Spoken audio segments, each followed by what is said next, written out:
dans Daniel chapitre 7 au verset 1 à 3. C'est l'histoire d'un roi connu sous le nom d'Ekoto. Ekoto qui veut dire la couronne. D'autres vont dire le chapeau, la casquette, mais son nom c'est plus la couronne. Et ce roi puissant était connu sous le titre du roi des rois. Le roi des rois. Et dans les Bibles actuelles classiques, on le connaît sous l'appellation de Nebuchadnezzar ou Nebuchadnezzar, le roi Nebuchadnezzar.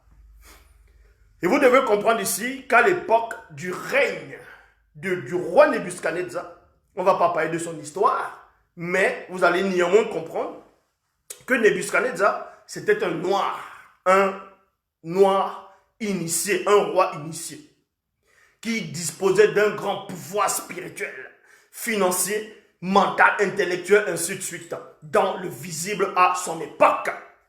Et on vous dit ici, dans Daniel chapitre 7, au verset 1 à 3, après ces événements,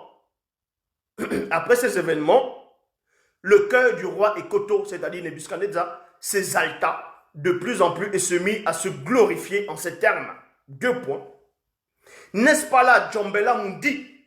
Djombela Mundi, c'est la Babylone, dans la Mésopotamie. N'est-ce pas là Djombela Mundi, la grande empire que j'ai édifié pour en faire ma résidence royale, grâce à ma formidable puissance et pour la gloire de ma magnificence? Il y a point d'interrogation. Le roi ici expliquait, il était en train de se glorifier. Donc il se glorifiait, il se disait qu'il est le roi des rois, qu'il a la vie, il peut tuer qui il veut, et il se prenait déjà pour la divinité.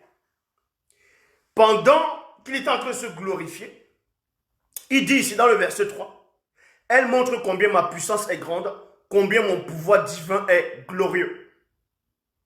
Mon ascension au pouvoir suprême montre que je suis issu de la lignée spirituelle du puissant parcellaire, dont Nemrod.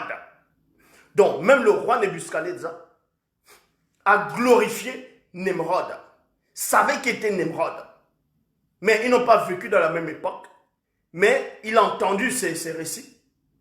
Il connaissait le récit de cet homme extraordinaire, hors du commun, connu sous le nom de parcellaire, dont Nemrod.